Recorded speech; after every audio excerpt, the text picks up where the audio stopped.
Marie, j'ai 27 ans, je vis dans les Hautes-Alpes.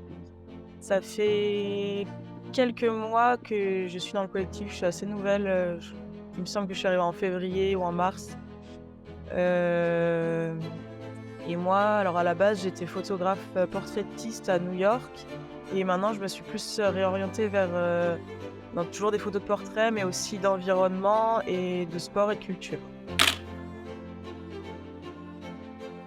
Le reportage, que j'ai voulu illustrer dans le livre concerne, l'eau en montagne. Du coup, l'eau à sa source, venant des glaciers. Donc moi, j'ai ça fait 3 ans que j'habite dans la montagne et je suis assez fascinée par, le cycle de l'eau, qui est face à mes yeux, quoi.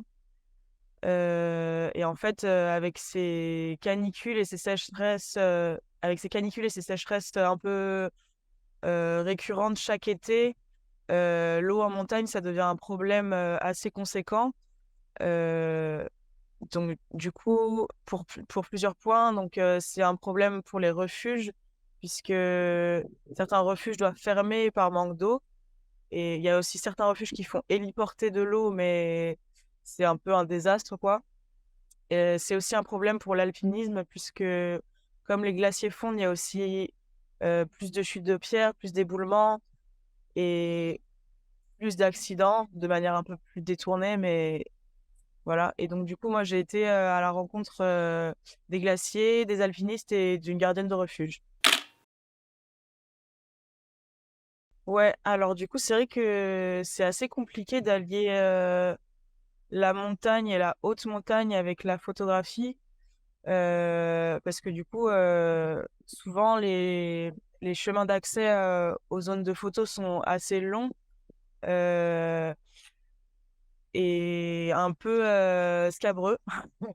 Du coup, moi, ce que j'ai, c'est un appareil photo qui est attaché à ma hanche, et que je sors, dès que je peux. Mais c'est vrai qu'il y a par exemple, sur un glacier, on est en cordée avec un baudrier, donc des mousquetons qui pendent, et donc avoir un appareil photo collé à ton baudrier, c'est pas évident.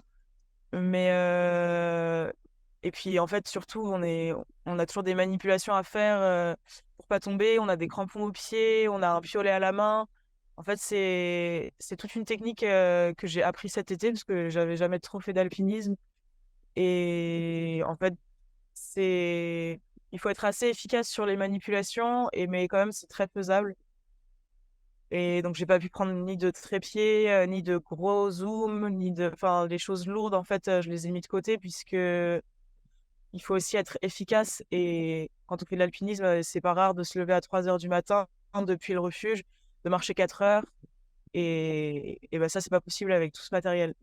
À la base, je suis citadine, du coup, mon rapport à l'environnement, il est quand même assez loin des montagnes et en arrivant là, dans cette région, dans les Hautes-Alpes, heu, j'étais déjà, très axée sur l'écologie, mais en tout cas, là, je me suis vraiment rapprochée de la nature, de l'environnement, de la montagne et en fait, c'est quelque chose qui me transcende parce que la l'environnement, ça fait partie de nous et c'est nous, quoi. On fait complètement partie de ça et ça me désole presque que la société fait qu'on est détaché de ça, quoi, que c'est 2 choses, quoi. C'est: «Ouais, on va se mettre au vert». Ah, en fait, c'est pas ça, c'est un tout, quoi. C'est on est complètement complémentaires, que ce soit la montagne, la mer, le parc, en plein milieu d'une ville, enfin, c'est notre vie, quoi et moi, je pense que l'homme et la terre, sont pas voués à durer. Enfin, je suis vraiment pessimiste sur ce sujet. Après, je pense que la terre, elle va s'en sortir toute seule sans nous et comme, on le disait plus tôt, bah, oui, il y a la fonte des glaciers, mais en fait, l'arrivée d'autres belles, enfin, d'autres diversités, d'autres, espèces, et la terre, elle va largement s'en sortir, sans l'être humain, quoi. Ça a toujours marché. Il y a toujours eu des périodes glaciaires, des périodes, plus chaudes, et ouais, du coup, c'est désolant pour l'être humain, mais en même temps, moi, c'est mon point de vue. J'ai l'impression que que ça va aller, quoi. Peut-être sans nous, du coup, mais ça va aller.